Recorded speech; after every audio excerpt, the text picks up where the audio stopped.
Assalamualaikum warahmatullahi wabarakatuh.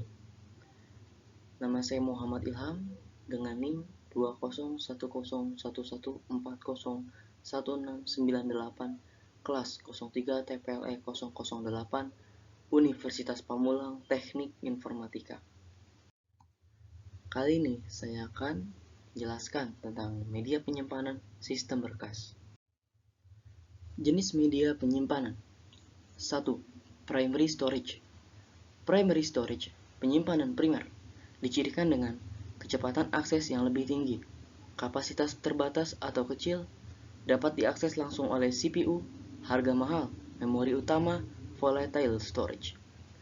Primary storage dibatasi oleh dua faktor, yaitu harga memori primer, masalah teknis dalam pengembangan memori utama yang sangat besar. Ada 4 bagian di dalam primary storage, yaitu 1. Input storage area, untuk menampung data yang dibaca. 2. Program storage area, penyimpanan instruksi-instruksi untuk pengolahan. 3. Working storage area, tempat di mana pemrosesan data dilakukan.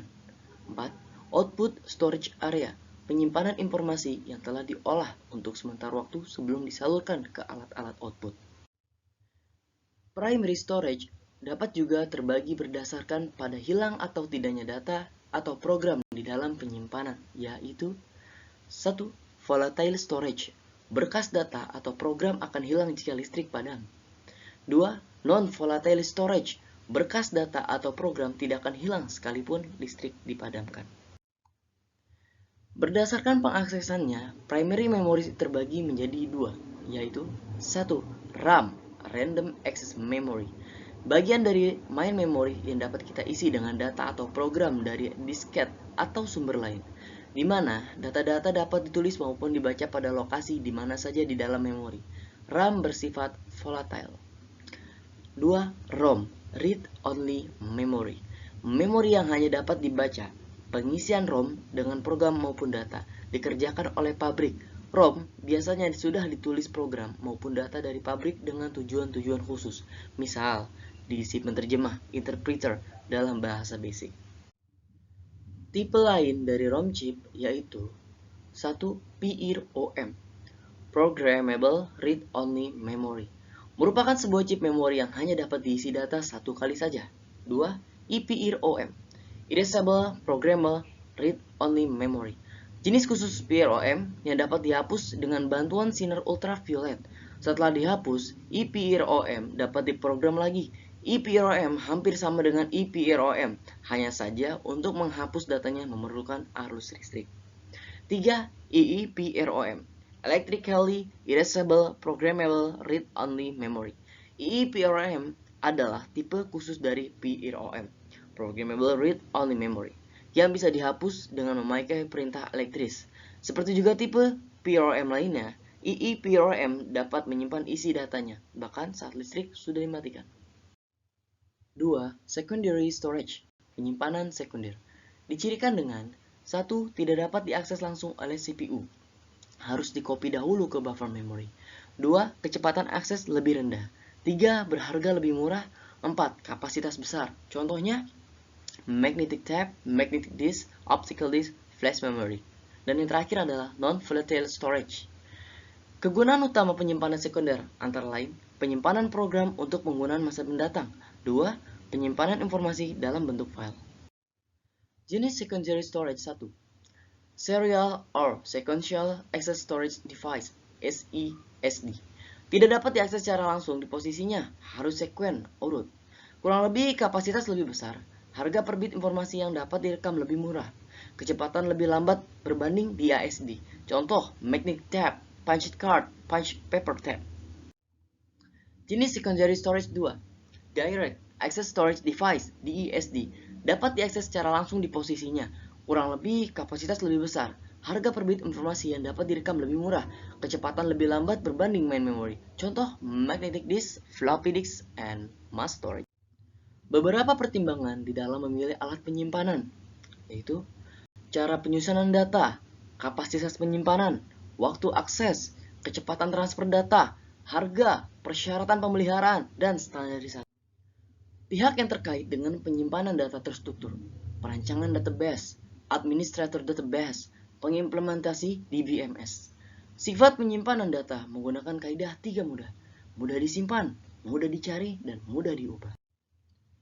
Pembagian media penyimpanan. A. Metode akses yang dilaksanakan pada media penyimpanan terbagi menjadi dua, yaitu sequential and direct. B.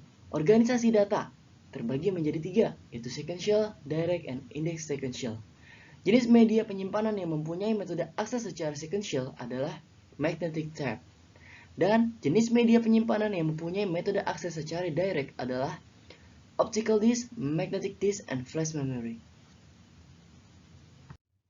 Dan kawan-kawan, pada materi media penyimpanan kali ini saya akan menjelaskan tentang magnetic tape. Magnetic tape 1. Merupakan penyimpanan sekunder dengan pengaksesan secara sequential dan biasanya digunakan untuk komputer jenis mini atau mainframe. Dua jenis magnetic tape yang biasa digunakan, yaitu mempunyai bentuk standar yang memiliki lebar pita setengah 12,7 mm. Magnetic terbuat dari plastik tipis yang dilapisi magnetic pada permukaannya. Bisa dilihat pada gambar di bawah. Magnetic tape 2 mempunyai bentuk seperti halnya yang telah kita kenal pada kaset yang terdapat di audio tape recorder. Bisa dilihat pada gambar di bawah. Magnetic tape 3. Data yang ada dalam magnetic tape disimpan dalam bentuk kode-kode tertentu. Untuk membaca dan menulis data, maka pita magnetik harus diletakkan dalam tape drive, yang kira-kira bisa disamakan dengan proyektor. Tape akan terus bergerak selama proses penulisan ataupun pembacaan berlangsung dengan melewati read or write head. Data yang ada akan direkam dalam guratan magnetik. Sekali data tersebut terekam, maka data akan tetap tinggal sampai data tersebut terhapus atau diganti dengan data baru. Data yang terdapat pada magnetic tape akan terbagi secara horizontal yang disebut channel atau track dan secara vertikal di dalam bentuk kolom ataupun frames. Magnetic tape 4. Secara umum, tape mempunyai 9 track dan data akan dikodekan dalam ASCII ataupun EBCDIC. Bisa dilihat pada gambar di bawah. Di samping 9 track, magnetic tape juga ada yang merekam datanya dalam bentuk 7 track, di mana track yang paling atas digunakan sebagai parity check yang berguna bagi komputer untuk melihat apakah terjadi kesalahan dalam hal penyimpanan, perpindahan, ataupun saat copy data pada setiap karakternya.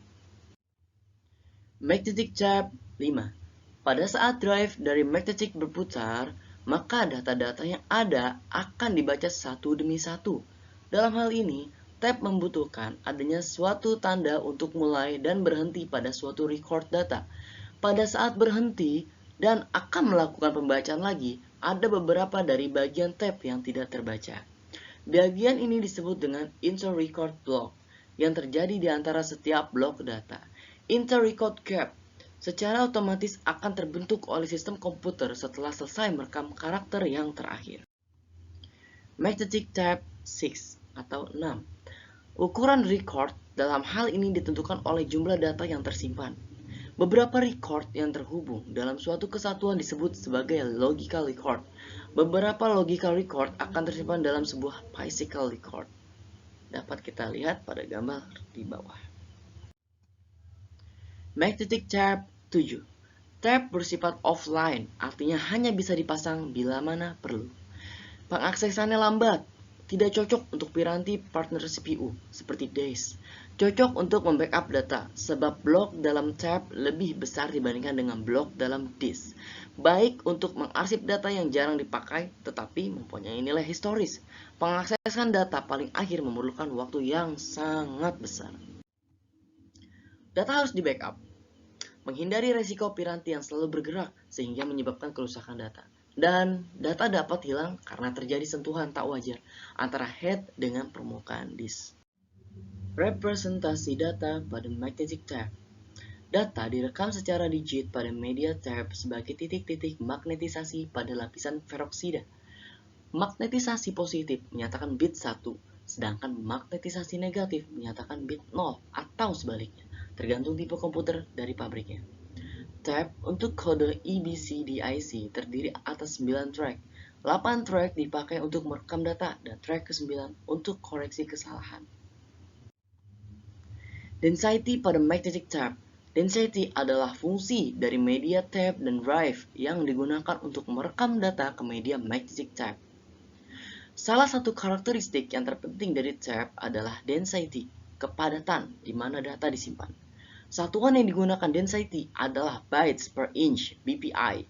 Umumnya, density dari tape adalah 1600 bpi dan 6250 bpi. BPI atau bytes per inch ekivalen dengan karakter per inch. Parity dan error control pada magnetic tape. Salah satu teknik untuk memeriksa kesalahan pada pita magnetik adalah dengan parity check. Jenis parity check adalah ODD parity, parity ganjil, dan 2 even parity, yaitu parity genap. Keuntungan penggunaan magnetic tape. Panjang record tidak terbatas, density data tinggi, volume penyimpanan datanya besar dan harganya murah, kecepatan transfer data tinggi, dan sangat efisiensi bila semua atau kebanyakan record dari sebuah tape file memerlukan pemrosesan seluruhnya. Keterbatasan penggunaan magnetic tape. Akses langsung terhadap record lambat, masalah lingkungan, memerlukan penafsiran terhadap mesin, dan proses harus sequential. Organisasi berkas dan metode akses pada magnetic tape. Untuk membaca atau menulis pada suatu magnetic tape adalah secara sequential. Artinya, untuk mendapatkan tempat suatu data, maka data yang di depannya harus dilalui terlebih dahulu. Maka, dapat dikatakan organisasi data pada file di dalam tape dibentuk secara sequential dan metode aksesnya juga secara sequential. Macam-macam magnetic tape. Misalnya, mini cartridge dapat menampung data sebesar 250 MB sampai 8 GB. Video tape atau video cassette, pita video atau kaset video, merupakan alat penyimpanan komputer yang banyak ditemui di pasaran. Video tape terdiri dari berbagai macam format, baik dalam format analog maupun digital. Format analog misalnya VHS, SVHS, ataupun format berkualitas broadcast, yaitu Betacam. Format digital dapat dalam mini DV, DVC Pro, DVCam, HDCam, Hi8, DVHS, atau format digital untuk kualitas broadcast Betacam digital. Oke kawan-kawan, sekian materi media penyimpanan kali ini. Semoga bermanfaat. Mohon maaf bila ada salah-salah kata. Jangan lupa like, comment, share, and subscribe. Oke, wassalamualaikum warahmatullahi wabarakatuh.